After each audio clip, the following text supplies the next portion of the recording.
What's a schwa? Do you know how word formation works? What is a phrasal verb? You don't know what they are? Well, neither do some of these native speakers. What is that? No idea. Kind of makes you feel like I need to go back to school, I can tell you. So I'm in Cape Town, South Africa, and in case you don't know, English is the native language here. So I decided to interview 4 native speakers to test their English skills. Do you know what a schwa is? I don't know. What is that? It's first time hearing this name. Schwa. What? Can you see the question mark on my face? Is that an English name? It sounds like a different language. I don't know. It just sounds like food. Like a meal called pho. And it's also like a noodle dish. So like schwa and pho. Sounds like something you put on, like something you wear.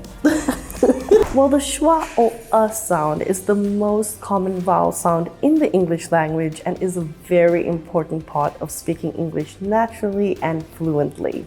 You got that? Is that a schwa sound? Yeah, exactly. It can be confusing because it's spelled in so many different ways, as in sala, wonder, hour, favor, leisure. Were you taught this in school? To be honest, no, I wasn't. I'm not sure. I can't recall ever hearing like in any of my classes or anything that the teacher mentioned a schwa. If you're enjoying this lesson so far and would like to become part of our global community of nearly 400,000 learners, then why not hit that subscribe button and bell down below so you never miss out on any of our new lessons. That was pretty interesting, but now let's see if these native speakers know what phrasal verbs are. Do you know what a phrasal verb is? A phrasal verb. I've got an idea what it is, but Phrasal verb, no. I know what a verb is, but not a phrasal verb. A verb that describes a phrase. So a phrasal verb.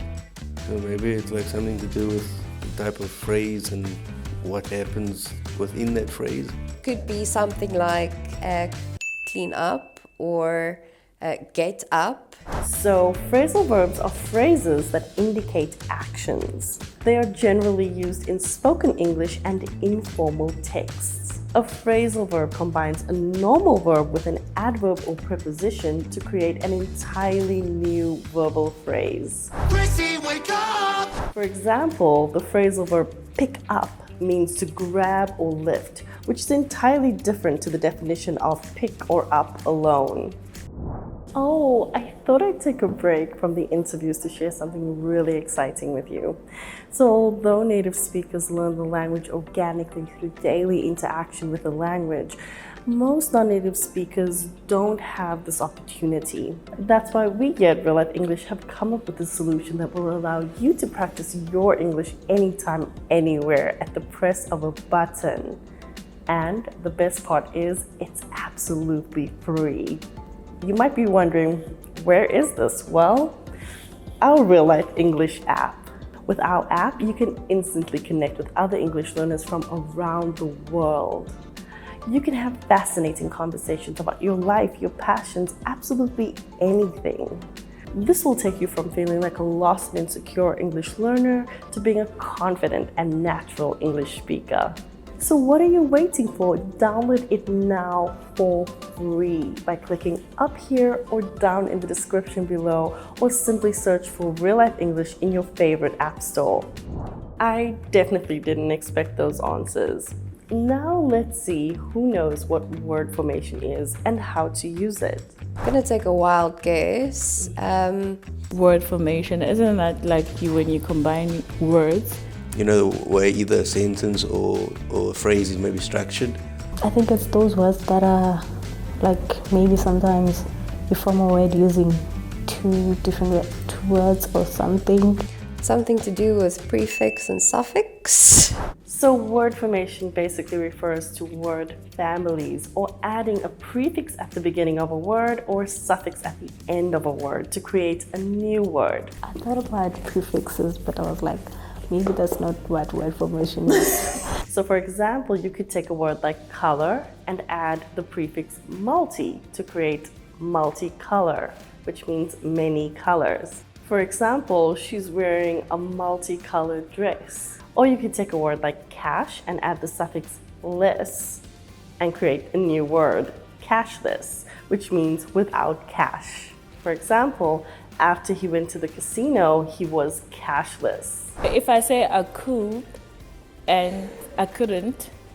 That is a contraction. Oh, it's still morning, right? What time? Oh gosh, yeah, it's still morning. I don't like thinking. I feel like I have to go back to school now because I don't really. It's weird that there's still new things in English that you don't know.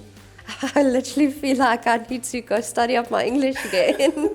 Okay, so as you can see, native speakers aren't necessarily perfect at understanding the grammar points of the language we use every day. Don't get me wrong, these things are a very important part of becoming a fluent and natural speaker. This is why input is an important part of learning any language. You need to commit to spending time each day listening to, watching, or reading English. This way, you'll develop a natural understanding of how to use the rules in daily life, just like native speakers do.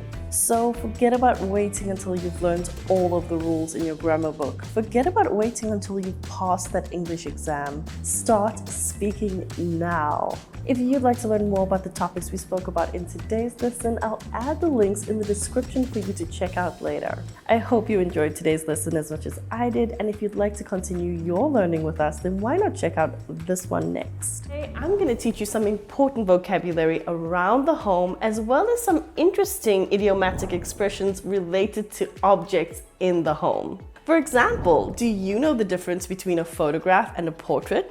Well, a photograph can be an image of absolutely anything, while a portrait, on the other hand, is usually an image of a person or animal through sculpture, photograph.